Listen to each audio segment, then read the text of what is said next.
함께 읽도록 하겠습니다. 그의 형이 세겜에 가서 아버지의 양을 칠 때에 이스라엘이 요셉에게 이르되 내 형들이 세겜에서 양을 치니 아니하느냐 너를 그들에게로 보내리라. 요셉이 아버지에게 대답하되 내가 그리하겠나이다. 이스라엘이 그에게 이르되 가서 내 형들과 양떼가 다 잘 있는지 보고 돌아와 내게 말하라 하고 그를 헤브론 골짜기에서 보내니 그가 세겜으로 가니라. 어떤 사람이 그를 만난즉 그가 들에서 방황하는지라. 그 사람이 그에게 물어 이르되 내가 무엇을 찾느냐. 그가 이르되 내가 내 형들을 찾으오니 청하건대 그들이 양치는 곳을 내게 가르쳐 주소서. 그 사람이 이르되 그들이 여기서 떠났느니라. 내가 그들의 말을 들으니 도단으로 가자 하더라 하니라. 요셉이 그의 형들의 뒤를 따라가서 도단에서 그들을 만나니라. 요셉이 그들에게 가까이 오기 전에 그들이 요셉을 멀리서 보고 죽이기를 꾀하여 서로 이르되 꿈꾸는 자가 오는도다. 자 그를 죽여 한 구덩이에 던지고 우리가 말하기를 악한 짐승이 그를 잡아 먹었다 하자. 그의 꿈이 어떻게 되는지를 우리가 볼 것이니라 하는지라. 루벤이 듣고 요셉을 그들의 손에서 구원하려 하여 이르되 우리가 그의 생명은 해치지 말자. 루벤이 또 그들에게 이르되 피를 흘리지 말라. 그를 광야 그 구덩이에서 던지고 손을 그에게 대지 말라 하니 이는 그가 요셉을 그들의 손에서 구출하여 그의 아버지에게로 돌려 보내려 함이었더라. 요셉이 형들에게 이르되 그의 형들이 요셉의 옷 곧 그의 입은 채색 옷을 벗기고 그를 잡아 구덩이에 던지니 그 구덩이는 빈 것이라 그 속에 물이 없었더라. 아멘. 할렐루야. 오늘은 요셉에 대한 이야기가 나옵니다. 앞으로 여러 곳이 요셉에 대해 말씀을 하려 돼서 성경에 나오게 됩니다. 요셉은 이스라엘 삶에 있어서 매우 중요한 위치를 가지게 됩니다. 그들의 이스라엘 삶 가운데 요셉이 하나님의 은혜 가운데 이스라엘을 민족으로 이끄는 거점이 되는 그러한 사건의 중심에 요셉이 서게 되는 것을 우린 보게 되는데요. 이 요셉이 서 있는 이 사건의 중심에 첫 번째 사건은 오늘 말씀입니다. 요셉을 죽이자라는 거죠. 요셉을 죽이려고 그들의 마음이 하나가 되는 이야기가 본문의 말씀입니다. 이 이야기에서 본문은 이렇게 시작합니다. 분명 야곱과 그의 아들들은 헤브론에 함께 있었습니다. 양을 치기 위해서 헤브론에서부터 여러 날 지나 세겜 지역까지 올라가는 것을 보게 됩니다. 물론 세겜성에 들어간 것은 아니고 세겜 지역, 넓은 세겜 지역 중에 어느 곳에 이르러서 양을 치고 있는 것인데요. 그들이 헤브론을 벗어나 세겜을 지나 그리고 멀리 북쪽 도단까지 가는 이 이야기가 본문의 말씀인데요. 점점점 야곱으로부터 멀어지고 있다는 의미의 말씀이기도 합니다. 야곱으로부터 그의 아들들 곧 루벤과 그의 동생들이 점점점 멀어지고 있고 이 멀어진 길을 요셉이 찾아가고 있다는 내용이 본문의 말씀입니다.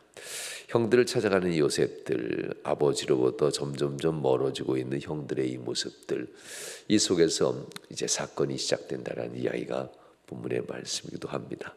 요셉은 아버지 곁에 있지만 장성한 형들은 아버지 곁을 떠나서 점점 멀어지고 있는 이런 얘기를 합니다. 곧 이것은 모형적으로 아버지와 가까이 있는 자들과 멀어진 자들, 곧 믿음과에 가까이 있는 자들과 믿음으로부터 멀어진 자들의 모습이 좀 다르게 나타난다는 것도 본문의 말씀입니다. 야곱은 오늘 본문에서 그 형들이 멀어진 형들이 과연 잘 있는가 네가 좀 보고 오너라 이렇게 말하는 장면이 본문의 말씀이죠. 인생에 있어서 이 잘 있는가 잘 있는지라는 것은 성경에는 샬롬이라고 하는 이 평안이라는 단어를 써서 샬롬이라는 표현을 쓰게 되는데요. 이것이 두 번이나 본문에 나옵니다. 형이 잘 있는지 보러 가는 이 요셉의 모습. 그렇지만 야곱은 가정에 있어서 진정한 샬롬이 무엇인지 몰랐습니다. 인식을 잘 못했겠죠. 물론 하나님의 은혜가 우리의 삶에 샬롬, 평안이 온다는 것은 누구든 신앙으로 얘기합니다. 그러나 진정 이 신앙으로 하나님의 샬롬을 만들어가는 성도들이 얼마나 있겠는가. 우리가 개인적인 신앙을 세워가는 것도 있겠지만 교회를 위한 직분자의 신앙을 세워가는 것도 우리가 기억해야만 합니다. 그것이 바로 여호와 샬롬입니다. 나를 위한 삶이라면 그냥 나만 잘하면 되는 거죠. 나와 내 가족을 위한 삶이겠죠. 그러나 하나님 앞에서 사명과 직분을 감당하는 인생이라면 또 상황도 달라지게 됩니다. 이럴 땐 여호와 샬롬은 하나님의 사명, 직분을 감당할 때 여호와의 샬롬이 임한다는 겁니다. 오늘 야곱의 삶 속에 야곱은 그저 개인적인 생각, 자기 생각, 자기만 위하고 자기만 아는 사람, 이런 모습 속에서는 자기의 인생의 샬롬만 생각합니다. 자기 인생의 샬롬 여러 가지가 있잖아요. 그 샬롬만 생각하는 사람은 결국 하나님의 평강에 대해서는 별로 신경을 쓰지 않고 주의 사명을 그렇게 가까이 하지 않는다라고도 보게 되죠. 야곱은 이렇게 편애하는 일로 인해서 결국 자기가 좋아하는 데 있어서는 즐거운 일들이 있어지겠지만 하나님이 이루고자 하는 일에 있어서는 오히려 그 평강이 깨어지고 형제들 간에 죽이고자 하는 이 마음이 도사리게 된다는 이야기가 본문의 말씀이기도 합니다. 야곱은 가족의 평안을 모른 채, 깨진 것을 모른 채 그 불편한 관계 한가운데로 요셉을 보낸다라는 이야기입니다. 헤브론에서 세겜까지 먼 길을 이 어린 요셉이 갑니다. 물론 혼자 가지는 않았겠지요. 이 요셉을 향해서 요셉이 형들을 찾아서 갑니다. 그리고 이 세겜 지역까지 다다랐던 요셉이 이제 어떤 사람에게 이곳에 당신은 우리 형들을 보았느냐라고 물을 때 그들이 도단까지 요셉을 인도해 냅니다. 25km 정도 된다고 합니다. 이 북쪽에 있는 도단까지 요셉이 찾아가서 형들을 만나는 장면입니다. 점점점 멀어지는 모습들. 야곱에서 멀어지는 이 요셉은 점점점 위험해지고 있다라고도 평가할 수 있습니다. 형과 점점 가까워지고 있는 상황, 요셉에게 위기가 점점 찾아오고 있다는 이야기이기도 합니다. 이런 위기가 이제 18절에 나오는데요. 요셉이 그들에게 가까이 오기 전에 그들이 요셉을 멀리서 보고 죽이기를 꾀한다라고 합니다. 그러면서 이 형제들 10명의 형제들이 이렇게 얘기하죠. 서로 이르되 꿈꾸는 자가 오는도다라고 합니다. 그러면서 그의 꿈이 어떻게 되는지 우리가 볼 것이다라고 합니다. 이 구덩이, 물을 아직 채우지 않고 물을 가둬놓지 않은 이 구덩이에 요셉을 던져버린다고 합니다. 땅속 깊은 곳으로 땅속을 파고 들어가서 뚜껑을 덮는 형태의 우물입니다. 이 우물인데요. 물이 없는 우물이죠. 비가 오면 이 속에 물이 들어가 물이 채워지는 땅속 창고라고 보면 되는데요. 이곳에 있는 물을 다 썼고 아직 우기가 아니었기 때문에 물이 채워지지 않은 그곳이었습니다. 바로 이 빈 물통, 이 우물에 요셉을 던져 넣는 이 아이가 본문에서의 사건의 전발이기도 합니다. 미움과 분노를 다스리지 아니하면 이렇게 형제들이 알지라도 서로 해를 가할 수 있다라는 이야기가 본문의 말씀이기도 하지요. 요셉의 이 위기를 본문은 암시하면서 결국 요셉에게 큰 해가 닥친다라는 이야기가 본문의 말씀이기도 합니다. 어린 동생 요셉이 오는 이 모습을 반기기는커녕 그토록 미워하던 동생의 싫어하는 옷, 채색 옷을 벗어 찢어버립니다. 이 채색 옷을 벗겨버리고 이 요셉을 구덩이에 던져놓은 이 모습들 참 싫었던가 봅니다. 아버지의 편애의 상징이었던 이 채색 옷을 벗긴다는 이 모습들. 그리고 더 나아가 형들은 요셉의 꿈을 비웃으며 그 꿈이 이루어지는지 시험해 보려는 이 모습들이 본문의 말씀이기도 합니다. 물론 요셉은 꿈으로써 하나님의 은혜를 입은 자입니다. 요셉을 통해서 하나님이 어떻게 이루실지 그 꿈을 요셉에게 줍니다. 아직 어린 요셉은 그 꿈이 어떻게 현실로 일어날지 모릅니다. 그러나 형들과 다른 것 하나가 있습니다.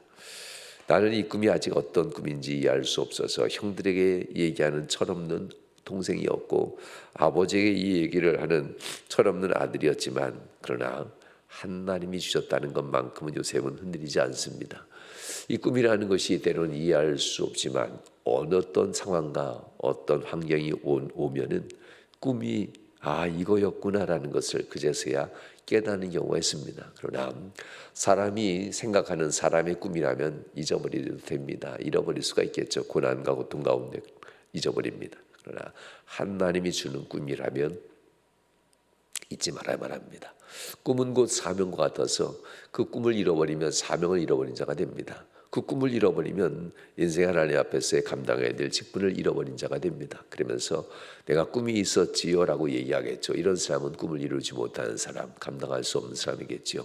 그러나 요셉은 하나님이 다 그렇게 하셨습니다라는 얘기로 자신의 꿈이 여전히 진행형이라는 것을 후에 말하는 것을 보게 됩니다.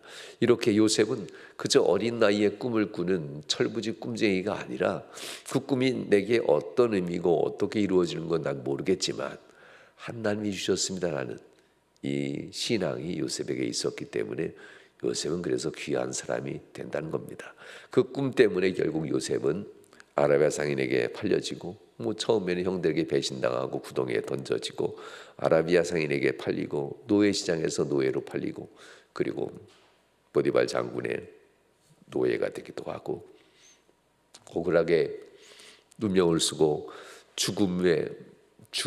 사형수가 되어서 지하 감옥에 갇혀 있는 이 여러 해 동안의 모진 고통들 13년이 넘는 이 세월 동안 야곱은 참아낼 수 있었던 것 하나는 사명이 있었기 때문입니다. 하나님의 그 꿈을 항상 기억나게 해주셨고 요셉은 이 꿈이 뭐라고 하면서 꿈을 버리지 아니하고 하나님이 주신 꿈이니 이루시려 하면서 꿈을 붙들었고 그 꿈을 붙들고 살아남을 수가 있었다는 이야기를 우린 창세기를 통해서 보게 됩니다. 이와 같이 꿈이라는 것은 누구든 꿀 수 있습니다. 우리 하나님의 자녀들은 똑같이 다 꾸죠. 내가 하나님께 영광 돌려야 됩니다. 이게 다 꿈입니다. 내가 주님 앞에 직분 잘 감당해야 됩니다. 이게 꿈입니다. 꿈이 대순가용 하나님께 영광 돌리는 것이 꿈이잖아요. 그런데 이것을 대수롭지 않게 여기는 것이 문제입니다. 내가 하나님 앞에 영광 돌리며 살아야지요 라는 이 마음의 삶의 자세가 요셉이 가진 이 꿈이나 별반 다르지 않습니다. 그러나 이것을 허투루 여기고 때에 따라서 상황에 따라서 여건에 따라서 주님께 영광 돌리고자 하는 신앙의 이 헌신의 모습이 왔다 갔다 한다면 오늘 본문에 나온 루벤과 나머지 10 형제들과 다를 게 뭐가 있겠어요. 야곱 가까이 있을 때는 신앙생활 잘하는 것처럼 하다가 야곱과 멀어지면 이유와 조건을 대면서 신앙생활을 대충하는 이 형제들과 뭐가 다르겠습니까? 꿈이란 것은 대단한 것이 아니었습니다. 내 인생의 목적이 있는데 하나님이 내게 주신 영광, 하나님이 나를 통해서 보실 하나님의 그 뜻과 사명을 이루는 것, 이게 꿈입니다. 꿈이 대단한 일은 분명 아닙니다. 그 하나님의 사명, 직분을 감당하는 일에 있어서 흔들리지 아니하고 똑같은 신실한 모습으로 매일매일 살아가는 이것이 바로 꿈을 이루는 성도들의 모습입니다. 오늘 본문에 보면 바로 하나님과 멀어진 성도들의 특징이 본문에 나오는데요. 루벤의 이 서툰 결정들입니다. 루벤 맏형으로서 동생들이 하는 일에 대해서 아니다라고 얘기하면 됩니다. 그런데 루벤은 아니다라는 대답을 못합니다. 이 루벤의 이 태도를 보면 이렇게 얘기합니다. 죽이자라고 얘기하자 루벤이 이렇게 얘기하죠. 그를 죽이지 말자라고 합니다. 그러면서 그를 구덩이에 던져서 어찌 되나 보자라고 합니다. 이 구덩이에 던진다는 자체가 죽인다는 뜻입니다. 그런데 후에 동생들이 다른 곳으로 가면 그제서 돌아와 구덩이에 있는 요셉을 건져내어서 아버지에게 돌려보내려고 한다고 합니다. 이게 얼마나 어리석습니까? 자기만 의롭습니다. 자기만 의로우면 되는 이 르벤의 모습들, 많은 세상 사람들이 이렇게 살잖아요. 다른 사람이 어떻게 행동하든 나만 아니면 돼 하면서 다른 사람과 오늘은 친하지만 내일은 배신하는 사람들의 모습이 이 르벤의 모습입니다. 나머지 9명의 형제죠. 지금 10명의 형제들이 있는데 9명의 형제들은 다 나쁜 놈이 됩니다. 그리고 자기만 의로운 자가 되는 거지요. 이렇게 고자질하는 사람들이 세상엔 참 있잖아요.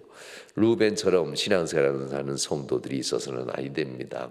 함께 루벤처럼 결정할 수 있고 헌신할 수 있는 그 자리에서 아닙니다. 우린 옳은 길을 따라야만 합니다 하면서 이들에게 바른 얘기를 해줬어야만 합니다. 그런데 이들을 설득하기는커녕 오히려 이들을 나쁜 사람으로 만들고 자기만 좋은 사람으로 살아남는 이러한 술수에 능한 사람이 루벤의 모습입니다. 이런 유혹들이 우리 삶 가운데 찾아옵니다. 사명 감당하고 옳은 것을 바르게 붙들면서 앞서간다는 것은 많은 고통이 따릅니다. 그렇지만 이렇게 뒤통수를 치듯 그들은 나쁜 사람입니다 하면서 자기 몸만 쏙 빠져나온 일은 생각보다 쉽다라고 생각합니다. 굉장히 위험한 행동들입니다. 이것이 바로 결국 아버지와의 관계, 형제들의 관계, 모든 성도와의 관계를 이간질하는 것이고 깨트리는 행동들이 루벤의 행동이기도 합니다. 루벤은 이것이 옳은 줄 알고 행동하지만 이것이 지극히 그릇된 행동이 됩니다. 이렇게 우리의 삶 가운데 우리가 선택하는 이 일들이 의롭다고 생각하는 것이 오히려 전체의 모든 인간관계를 깨트리는 잘못된 선택을 할 수도 있다라는 이야기가 본문의 말씀이기도 합니다. 하나님께서 요셉에게 이 꿈 곧 사명, 너는 나의 영광이니라 라는 이 꿈에 대한 사명들, 루벤은 이 사명을 그저 내 의 나만 악하지 않으면 돼 라고 하면서 책임감을 느꼈지만 지극히 자기 위주의 책임감으로서 사명을 감당하는 이 루벤의 모습들, 훗날 요셉의 모습과 많이 달라지게 됩니다. 요셉은 형들을 위로하면서 다 하나님이 이때를 위해서 이렇게 하신 겁니다 하며 모든 것을 신앙으로 해석하고 품는 것에 반하여 루벤은 그저 자기 생각에는 하면서 속으로 생각하고 속으로 모든 것을 결정하는 이 루벤의 모습을 보게 됩니다. 사랑하는 여러분, 우리 인생을 살아가면서 종종 가족과 지인 등에게 미움이 생길 때 우리는 어떤 태도를 보이는지, 그리고 동료의 위기에 빠진 동료를 볼 때 우리는 또한 어떠한 도움을 줄 수 있는지 이것에 대해서 우리가 생각해 봐야 될 것 같습니다. 루벤처럼 행동하는 일들은 잠시 잠깐은 좋아 보이지만 훗날 모두를 위험에 빠뜨리는 결정이 될 수 있다는 이야기가 본 말씀이기도 합니다. 기도하시겠습니다. 평안의 주님,